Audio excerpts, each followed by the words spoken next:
अभी तक last videos में हमने वेक्टर के साथ साथ पूरा बेसिक फिजिक्स कंप्लीट किया था, राइट। उस समय पर भी मैंने बताया था कि बेसिक फिजिक्स कोई नेम्ड चैप्टर आपकी बुक्स में फिजिक्स में नहीं मिलेगा, जबकि बेसिक फिजिक्स को पढ़ना, बेसिक मैथ्स को पढ़ना क्यों जरूरी है फिजिक्स में? बिकॉज हम जब फिजिक्स की डेफिनेशंस पढ़ेंगे तो उसमें बहुत सारी डेफिनेशंस ऐसी होंगी जिनमें डायरेक्टली डिफरेंशिएशन, इंटीग्रेशन या ट्रिग्नोमेट्री या फिर वेक्टर का यूज किया जाएगा। नाउ इमेजिन, अगर हम इन मैथमेटिकल टूल्स का पता ही नहीं होगा तो हम उन डेफिनेशंस को आसानी से नहीं पढ़ पाएंगे, राइट। तो अब जैसा कि हम अगला चैप्टर स्टार्ट करेंगे विच इज काइनेमेटिक्स। काइनेमेटिक्स के दो पार्ट्स हम पढ़ते हैं, motion in straight line and motion in plane. फिलहाल मैं मोशन इन स्ट्रेट लाइन हम स्टार्ट करेंगे। It is the name chapter in your book, चाहे आप एनसीईआरटी लें या कोई भी, अलग अलग नामों से दिया जा सकता है। Motion in straight line, motion in one dimension, या फिर सिर्फ kinematic 1 and motion in plane के लिए काइनेमेटिक्स 2 कहा जाता है।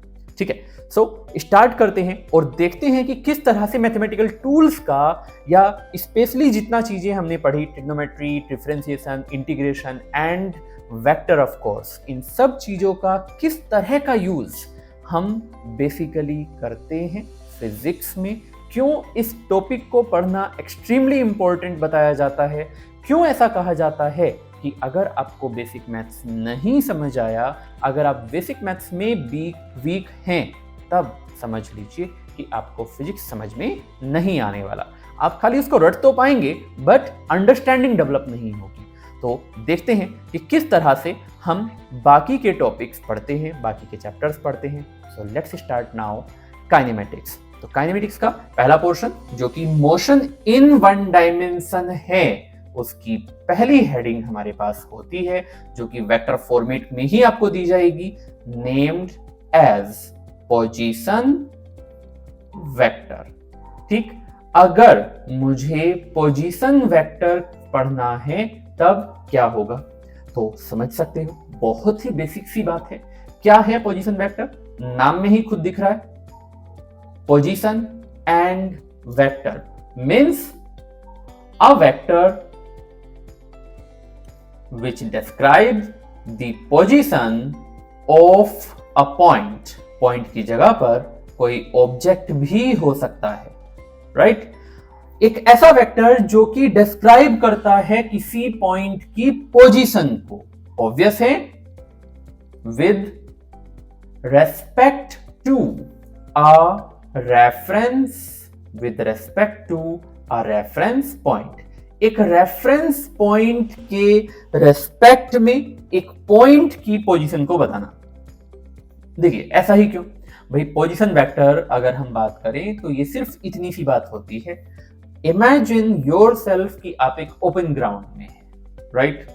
इमेजिन कि आप एक ओपन ग्राउंड में हैं और आपको उस ओपन ग्राउंड के किसी एक पॉइंट की पोजीशन को डिस्कस करना है।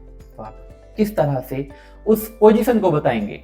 सबसे आसान तरीका, आप ये कहेंगे कि देखो पर्टिकुलर उस डायरेक्शन में आप अपनी फिंगर पॉइंट करेंगे एंड अप्रोक्सीमेटली उसकी डिस्टेंस बताएंगे कि आप चाहे तो नंबर ऑफ फुट स्टेप्स बता सकते हैं, आप चाहे तो नंबर ऑफ फीट्स में बात कर सकते हैं, आप चाहे तो नंबर ऑफ मीटर्स में बात कर सकते हैं कि इस पर्टिकुलर डायरेक्शन, यानी आप एक फिंगर पॉइंट करेंगे कि उस डायरेक्शन में, फिंगर पॉइंट यानी एरो, एरो अगर आप बताएंगे तो वही फिंगर पॉइंट वाली डायरेक्शन हुई, तो उस पर्टिकुलर डायरेक्शन में इतनी डिस्टेंस पर। इसका मतलब इमेजिन मेरे पास एक पॉइंट है यहां पर, ये रहा पॉइंट जिसकी पोजीशन मुझे डिस्कस करनी है। अब ऑब्वियस है, हम जब एक पॉइंट या किसी भी ऑब्जेक्ट की पोजीशन डिस्कस करते हैं तो कहां से डिस्कस करनी है, again is an important part, because हर चीज की पोजीशन अलग अलग जगह से अलग अलग है। भाई आप इसको डिस्टेंस के हिसाब से भी देख सकते हैं। मान लीजिए अगर आपसे पूछा जाए what is the distance between Delhi and Mumbai, तभी तो आप आंसर दे पाएंगे। अगर आपसे पूछा जाए what is the distance of Mumbai या where is Mumbai located, correct, तो आप कहां से बताएंगे कि कहां से डिस्टेंस बताई जाए या उसकी लोकेशन के लिए रेफरेंस क्या लिया जाए, किस रेफरेंस में हम उस लोकेशन की बात कर रहे हैं, वुड बी वेरी इंपॉर्टेंट। इसलिए जब मैं पॉइंट P की लोकेशन की बात करूंगा तो मुझे बताया जाएगा कि आप एक काम करो, इस पॉइंट से बताओ कि इस पॉइंट से इस P पॉइंट या ऑब्जेक्ट की लोकेशन क्या होगी। तो हमेशा हमें क्या करना होता है, हमें एक एरो बनाना होता है, राइट। आप एक एरो बनाएंगे और ये एरो खुद इस पॉइंट के लिए क्या कहलाएगा, it will be called position vector. अब वेक्टर को रिप्रेजेंट करने के लिए हम क्या करेंगे, वेक्टर को रिप्रेजेंट करने के लिए ये जो पॉइंट ऑफ रेफरेंस है इसी को ओरिजिन मान लिया जाएगा। तो imagine this is X axis and this is Y axis, right. अगर ये X axis and Y axis है, अब यहां पर मैंने दोनों एक्सिस बना लिए। आप कहोगे कि अभी तो हम मोशन इन स्ट्रेट लाइन की बात कर रहे थे, अभी आप कहां से एक्स और वाई दोनों चीजें उठा लिए, ये तो नेक्स्ट चैप्टर का पार्ट होना चाहिए था। एक तरह से देखा जाए तो बिल्कुल सही बोल रहे हो। यहां पर एक्स एंड वाई किस चीज का पार्ट है कि एक्स एंड वाई अगर देखा जाए तो ये दोनों डायमेंशंस हमारे पास हैं यहां पर। सो अगर मुझे पॉइंट P की बेटर अंडरस्टैंडिंग करनी है तो एटलीस्ट मुझे इसको दो डायमेंशंस में लिखने की जरूरत पड़ जाएगी। आप एक डायमेंशन से भी लिख सकते हो, बट हम यहां पर बेटरमेंट की बात कर रहे हैं, ठीक है। तो पॉइंट P, ये एक्स एक्सिस, ये वाई एक्सिस, तो ये रेफरेंस पॉइंट खुद क्या हो जाएगा, ये रेफरेंस पॉइंट खुद हो जाएगा हमारे पास point O। So now if we want to express that position vector of point P, अगर पॉइंट P का पोजीशन वेक्टर हमें डिस्कस करना है तो उसको इस एरो के नाम पर लिखना चाहिए। किस तरह से, कहां से स्टार्ट किया, O से, कहां तक खत्म किया, P तक, यानी जो पोजीशन वेक्टर होगा that will be simply OP vector. आप किसी भी पोजीशन वेक्टर को ओरिजिन के साथ उस पॉइंट तक वेक्टर बनाकर रिप्रेजेंट कर सकते हैं। अब अगर मुझे इस OP की इसकी वैल्यू कितनी होगी, तो अगेन रिमेंबर हमने लास्ट वीडियो में सीखा था कि किस तरह से एक वेक्टर को रिजोल्व कर सकते हैं into the components along X axis and Y axis. तो अगर मैं यहां पर P पॉइंट से परपेंडिकुलर ड्रॉप करूं ऑन एक्स एक्सिस तो एक ये मेरे पास टर्म आएगा, एंड अगर मैं ऐसे ही यहां पर इसको x एंड अगर इसको y लिखा जाए तब हमारे पास OP कितना आ जाएगा, that OP will come out simply जितना भी यहां पर x होगा x i cap plus y j cap. By chance अगर आपको OP का मैग्नीट्यूड गिवन है एंड ये एंगल गिवन है तो इसी चीज को क्या लिखा जा सकता है, that OP is equals to, imagine अगर मुझे इसको R वेक्टर से डिनोट करना है, ठीक है, हम इसको अगर R वेक्टर से डिनोट कर रहे हैं तो x क्या लिखा जाएगा, इफ दिस इज थीटा, तो रिमेंबर जिस तरफ थीटा है वहां पर आप R में cos थीटा मल्टीप्लाई करेंगे, एंड जहां पर y के लिए लिखना है, यानी जहां पर थीटा नहीं है या फिर जो बचा हुआ पार्ट है वहां पर हमने साइन लिखा था। तो ये हो जाएगा हमारे पास r cos theta i cap plus r sin theta j cap. ये दोनों ही अपने आप में अच्छे मेथड होते हैं जिसकी हेल्प से हम रिप्रेजेंट करते हैं किसी भी वेक्टर को, चाहे वो सिर्फ उनके कोऑर्डिनेट फॉर्मेट में, कोऑर्डिनेट फॉर्मेट यानी पॉइंट P का कोऑर्डिनेट अगर देखा जाए तो क्या लिखोगे, एक्स एक्सिस में कितना है x, y एक्सिस में कितना है y। अगर आपको कोऑर्डिनेट गिवन है तो OP वेक्टर कैसे लिखा जाएगा, एक्स आई कैप प्लस वाई जे कैप। और अगर कोऑर्डिनेट ना गिवन होकर वेक्टर का मैग्नीट्यूड, यानी जैसे अगर मुझे पता है कि उस पॉइंट की distance from this point is 20 metre and at angle 45 with a reference line जिसको मैंने एक्स एक्सिस कहा है, तब वो 45 यहां पर आ जाएगा, या जो भी 20 मीटर था वो यहां पर आ जाएगा और थीटा में 45 डिग्री आप लिख सकते हैं। तो इस तरह से कुछ हमारे पास डाटा होता है जिसकी हेल्प से आप किसी भी ऑब्जेक्ट, किसी भी पॉइंट का पोजीशन वेक्टर लिख सकते हो।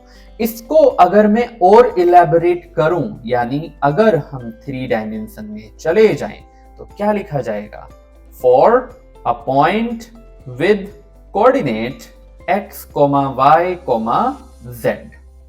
अगर हमारे पास एक 3 डायमेंशनल कोऑर्डिनेट सिस्टम दिया हुआ है तब पोजीशन वेक्टर OP आप कैसे लिखेंगे? तो OP लिखा जाएगा, ऑब्वियस है, XI cap plus YJ cap plus ZK cap. आप कुछ इस तरह से OP लिख सकते हैं। सो सिंपल सा मतलब है, अगर हमें कोऑर्डिनेट्स पता हैं, दैट मीन्स हम यहां पर जो चाहे कर सकते हैं। अगर कोऑर्डिनेट्स पता है तो कोऑर्डिनेट की फॉर्म में, चाहे तो हम उसको वेक्टर फॉर्मेट में लिख लें, और अगर मैग्नीट्यूड और एंगल पता है तो भी हम यूनिट वेक्टर फॉर्मेट में इस पूरे पार्ट को पढ़ सकते हैं, लिख सकते हैं। ठीक है, अब जिस तरह से हमने पोजीशन वेक्टर देखा, इसी तरह से इसका नेक्स्ट पार्ट, मान लीजिए ये पॉइंट यहां से मूव होकर किसी और पॉइंट पर पहुंच चुका है, तो हमारे पास नेक्स्ट हमें जरूरत पड़ेगी जिसको आप कहते हो डिस्प्लेसमेंट वेक्टर। तो बात करते हैं अब डिस्प्लेसमेंट वेक्टर की। अब देखिए, सीधी सी बात है, जो हम पोजीशन वेक्टर के बारे में बात कर रहे थे कि देयर इज अ पॉइंट जिसके बारे में हमें बताना है। नाउ मान लीजिए कि वो पॉइंट नहीं, वो एक पर्सन है, या ऑब्जेक्ट नहीं, वो कोई व्हीकल है। ठीक है, ऑब्वियसली उसका साइज अभी भी हम पॉइंट ही मानेंगे, बट वो कोई एक मूविंग थिंग है, ठीक, जो एक प्लेस से दूसरी प्लेस पर शिफ्ट हो चुकी है। तो अगर मैं डायग्रामेटिकली आपको दिखाऊं तो imagine this is the coordinate system, and यहां पॉइंट P से ये ऑब्जेक्ट पॉइंट Q पर जा चुका है। ठीक, कि पॉइंट P से पॉइंट Q पर चला गया। अब जब पॉइंट P से पॉइंट Q पर गया तो उसकी डिस्प्लेसमेंट, जैसा कि आप 9th क्लास के हिसाब से ही जानते हो, डायरेक्टली एक लाइन आप ज्वाइन करेंगे, और अगर मैं इसको एक वेक्टर कहूं तो ये क्या माना जाएगा? It will be called displacement vector. सीधी सी बात है, एक पॉइंट एक प्लेस से जब दूसरे प्लेस पर जाएगा, उसको ज्वाइन करते हुए जो भी आप एक वेक्टर बना सकते हैं, that will be called a displacement vector. ठीक है, तो डिस्प्लेसमेंट वेक्टर अंडरस्टैंडिंग के लिए आपको पता लगा होगा, स्टार्टिंग पॉइंट, फाइनल पॉइंट। इसको लिख भी देता हूं मैं यहां पर, स्टार्टिंग पॉइंट एंड ये है हमारे पास फाइनल पॉइंट। तो ऐसी जगह पर ये मेरे पास पॉइंट O, ये x एक्सिस, ये y एक्सिस। अब अगर हम पॉइंट P के बारे में बात करें तो पॉइंट P यहां पर, यानी ये इसका पोजीशन वेक्टर हुआ। ऐसे ही पॉइंट Q की अगर बात की जाए तो ये यहां, ये इसका पोजीशन वेक्टर हुआ। तो हमारे पास दो पोजीशन वेक्टर्स इनिशियल लोकेशन के लिए अलग और फाइनल लोकेशन के लिए अलग पोजीशन वेक्टर्स हैं। आप चाहें तो उन पोजीशन वेक्टर्स को OP लिख सकते हैं, या फिर अगर जरूरत पड़े तो उसी को, यानी OP को R1, in the same way OQ position vector of the final point, जिसको हम लिख सकते हैं R2। दोनों की टर्म्स में मैं यहां पर आपको लिखकर दिखाऊंगा कि आप डिस्प्लेसमेंट वेक्टर को किस तरह से मैथमेटिकली लिख सकते हैं। ठीक है, साथ साथ हम यहां पर इनके कोऑर्डिनेट्स भी लेते चलते हैं। मान लीजिए ये 3D में हमारे पास है, तो x1, y1 एंड z1 ये हमारे पास पॉइंट P है, और Q इसके coordinate x2, y2 and z2 ये हमारे पास पॉइंट Q है। तो ऐसी कंडीशन में जब हम यहां पर डिस्प्लेसमेंट वेक्टर की बात करेंगे, तब हमें क्या करना है कि ये ट्रायंगल देख रहे हैं, the triangle is made of 3 vectors. अब 3 वेक्टर से एक ट्रायंगल बना हो तो हम वहां पर या तो ट्रायंगल लो या फिर पॉलीगन लो, कुछ तो लगा ही सकते हैं। ध्यान से देखने पर क्या पता लगता है कि ये जो OP वेक्टर है plus D vector, it is making vector OQ। यानी वेक्टर एडिशन के हिसाब से अगर मैं हेड और टेल को ऑब्जर्व करूं, देखिए जब हम एक हेड और एक टेल को साथ में देखते हैं तो मान लीजिए कि वो दोनों ऐड हो रहे हैं। ये एक ट्रिक होती है एक डायग्राम में एडिशन को पहचानने की। अगर head tail together, that means वो दोनों चीजें ऐड हो रही हैं। इसका मतलब OP is being added to PQ। ठीक, यहां पर हेड टुगेदर हैं, ये दोनों ऐड नहीं हो रहे, ना ही यहां पर टेल टुगेदर हैं, यानी ये दोनों भी ऐड नहीं हो रहे हैं। ऐड कौन हो रहे हैं हमारे पास? R1 and D, OP and PQ। तो हम क्या देखेंगे यहां पर कि सीधे सीधे पता लगता है OP vector plus PQ vector and that is equals to how much, OQ vector. ये हमारे पास OP vector plus PQ vector is equals to OQ vector कुछ इस तरह का हमें दिखता है। हमें जो रिक्वायरमेंट है वो PQ वेक्टर की है एंड ऐसा करने से हमें इस PQ वेक्टर की वैल्यू मिल जाती है which is OQ vector minus OP vector and हमारे पास डिस्प्लेसमेंट वेक्टर का रिजल्ट आ जाता है। ये जो डिस्प्लेसमेंट वेक्टर है इसमें कई सारी छोटी छोटी बातें आप समझ सकते हैं। पहली बात, PQ इधर लिखा हुआ है जबकि आगे यहां पर पहले Q आया है। ऑब्वियसली आपको एक डिस्प्लेसमेंट वेक्टर चाहिए। जब हम डिस्प्लेसमेंट की बात करते थे 9th क्लास में, तब हम क्या बात करते थे? We talk about the final point and initial point. जब भी किसी डिफरेंस की बात की जाती है तो हमेशा पहले फाइनल पॉइंट एंड देन उसको सब्ट्रैक्ट किया जाता है विद इनिशियल पॉइंट। तो final point minus initial point, इस तरह से आपके सामने ये बात रखी जाती है। तो PQ वेक्टर क्या हो गया? OQ minus OP। अगर मैं इनको सिंबॉलिकल रिप्रेजेंटेशंस यानी displacement vector D is equals to R1 vector minus R2 vector and कुछ इस तरह से हमें यहां पर डिस्प्लेसमेंट वेक्टर मिल चुका है। अगर हम चाहें तो इनको x y z की टर्म्स में लिखा जा सकता है। किस तरह से लिखेंगे भाई? R1 with their position coordinates क्या लिखेंगे? x1 i cap plus y1 j cap plus z1 k cap. ठीक है। In the same way if we talk about R2 vector then it will be x2 i cap plus y2 j cap plus z2 k cap. हम कुछ इस तरह से लिख सकते हैं। अब जैसे ही ऐसा लिखा हमारे पास डिस्प्लेसमेंट वेक्टर क्या हो जाएगा बच्चों? तो डिस्प्लेसमेंट वेक्टर हो जाएगा D which is equals to R1 minus R2 is equals to, जब आप यहां पर सब्ट्रैक्ट करेंगे तो आपको मिलेगा x2 minus x1 i cap plus y2 minus y1 j cap and plus z2 minus z1 k cap. हम कुछ इस तरह से यहां पर लिख सकते हैं। तो ये हमारे पास क्या रहेगा? ये हमारे पास डिस्प्लेसमेंट वेक्टर D रहेगा, राइट? अब डिस्प्लेसमेंट वेक्टर D होने के साथ साथ मुझे यहां पर क्या और देखना है?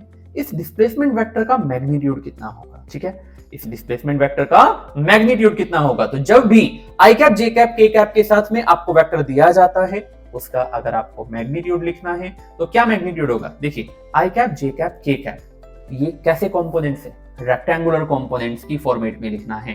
रेक्टेंगुलर कंपोनेंट्स यानी 90 डिग्री पर म्यूचुअली परपेंडिकुलर दो कंपोनेंट्स का होना। इसका मतलब सीधा सा है कि यहां पर पाइथागोरस थ्योरम का एक्सटेंशन मींस 3D वर्जन काम आएगा। तो आई कैप के कोफिशिएंट का स्क्वायर प्लस जे कैप के कोफिशिएंट का स्क्वायर एंड प्लस के कैप के कोफिशिएंट का स्क्वायर, ये हमारे पास यहां पर डी वेक्टर रहेगा। ठीक है, तो डी वेक्टर का मैग्नीट्यूड होगा। इससे मिलता जुलता फॉर्मूला आपने एक 9th क्लास में जब कोऑर्डिनेट ज्योमेट्री पढ़ी होगी उसमें दो पॉइंट के बीच की डिस्टेंस निकालते समय पढ़ा होगा, राइट? ये चीज आपने तब देखी होगी। उसमें हाँ z वाला टर्म आपको तब बताया नहीं जाता, सिर्फ x एंड y वाला टर्म बताया जाता है। आपको याद भी आ रहा होगा ये फॉर्मूला। तो बच्चों ये सेम फॉर्मूला है जो हम वहां पर पढ़े थे, बस उसी का थोड़ा सा अपडेशन के साथ आपने यहाँ पर पढ़ा है। साथ में हम इन वेक्टर्स का नाम जान चुके हैं। जिन पर भी मैं बॉक्स बना रहा हूं these are extremely important, right? इनको भूलना नहीं है, समझना है। कोई भी प्रॉब्लम है डू कमेंट, जो भी डाउट्स हैं पूछो कमेंट्स में, आई विल श्योरली रिप्लाई। साथ में बच्चों, अगर आपको ये पूरा कोर्स ज्वाइन करना है तो मैंने डिस्क्रिप्शन में एक लिंक डाल दी है जिसमें आप हमारी वेबसाइट या ऐप पर लॉगिन करके पूरा कोर्स ज्वाइन कर सकते हैं बहुत ही रीजनेबल अमाउंट ऑफ फीस में, राइट। उस कोर्स में आपको सिर्फ वीडियो लेक्चर्स ही नहीं बल्कि study notes, your regular test papers, जिस भी एग्जाम की आप तैयारी कर रहे हैं वो आपको वहां पर मिलेंगे।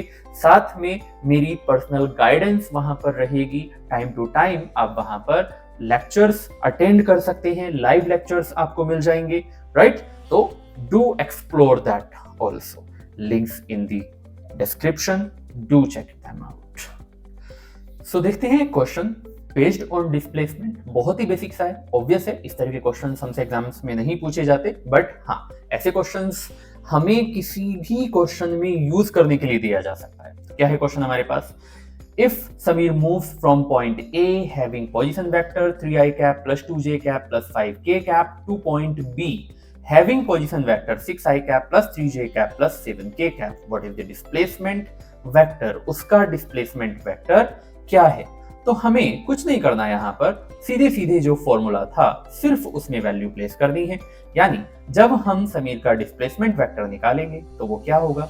फॉर्मूला था x2 minus x1 i cap plus y2 minus y1 j cap plus z2 minus z1 k cap, right. ये हमारे पास फॉर्मूला था, यानी ये रहा फाइनल एंड ये रहा इनिशियल पोजीशन वेक्टर। अगर मैं वैल्यू रखूं सो x2 यहां पर 6 माइनस x1 इज 3, राइट। सिर्फ x1 x2 देखने हैं, 6 एंड 3। अब y की बात कर लेते हैं, सो y2 that means 3 minus y1 that means 2 and j cap, plus z की बात करें तो z2 is 7 minus z1 is 5 and k cap. तो हमें जो फाइनल रिजल्ट मिलेगा वो 6 माइनस 3 यानी 3i cap plus j cap plus 2k cap. तो बस डिस्प्लेसमेंट वेक्टर कैलकुलेट करने में इतनी ही जरूरत होती है, इससे ज्यादा की हमें जरूरत नहीं होती। ज्यादा से ज्यादा क्या दिया जा सकता था इस क्वेश्चन में कि इस डिस्प्लेसमेंट वेक्टर का मैग्नीट्यूड फाइंड करें, ठीक है। तो मैग्नीट्यूड किस तरह से फाइंड किया जाता है वो हमने अभी फॉर्मूले में पढ़ा था, तो वो भी कर सकते हैं। अब देखते हैं कि अगला क्वेश्चन किस तरह का और यहां पर पूछा जा सकता है। थोड़ी बहुत मैनिपुलेशन वगैरह भी ऐसे क्वेश्चंस में दी जाती है। तो let's see the next question. So क्या है हमारे पास next question? Next question is if a displacement vector of AB is I cap j cap plus 2k cap and point A having a position vector 2i cap plus 5j cap plus 6k cap, then find the position vector of B। तो इस बार हमें displacement vector given है and क्या calculate करना है? हमें calculate करना है यहाँ पर एक पर्टिकुलर पॉइंट का पोजीशन वेक्टर। तो बात की गई है डिस्प्लेसमेंट वेक्टर AB, ये हमें गिवन है, ठीक है। अब AB क्या होता है? OB minus OA, right. So AB अगर हमें गिवन है, साथ में OA भी हमें गिवन, ये रहा OA, ये क्या है? OA, ये क्या है? ये है AB। मुझे क्या कैलकुलेट करना है? Find the position vector of B, that means OB यहां पर कितना हो जाएगा? That will be AB plus OA। इन दोनों को ऐड करेंगे हम, तो पहले लिख लेते हैं। AB है हमारे पास I cap plus J cap plus 2K cap and यहां पर ऐड करेंगे OA को, that means 2i cap plus 5j cap plus 6k cap. और इस तरह से हमें फाइनल रिजल्ट मिलेगा। i कैप को i कैप के साथ ऐड करें तो 3i कैप, j कैप को j कैप के साथ तो 6j cap plus k cap को k कैप के साथ सो 8k कैप एंड ये हमें मिल जाएगा यहां से OB वेक्टर, राइट। एंड ये हमारे पास पोजीशन वेक्टर भी आ गया। तो ऑब्वियस है ना, हमारे पास जो डेफिनेशन है, जो फॉर्मूला है, उसको किसी भी तरह से यूज किया जा सकता है। हो सकता है जिसका फॉर्मूला है वही कैलकुलेट करना हो, या फिर उसका रिवर्स, जिसको कैलकुलेट करना है वो हमें गिवन है, आई मीन जिसका फॉर्मूला है वो हमें गिवन है और उसका कोई कॉन्स्टिट्यूएंट हमें कैलकुलेट करना है। समझ आई बात सबको? ठीक है, तो ध्यान रखेंगे इस बात का, इस तरह के क्वेश्चंस हम कर सकते हैं।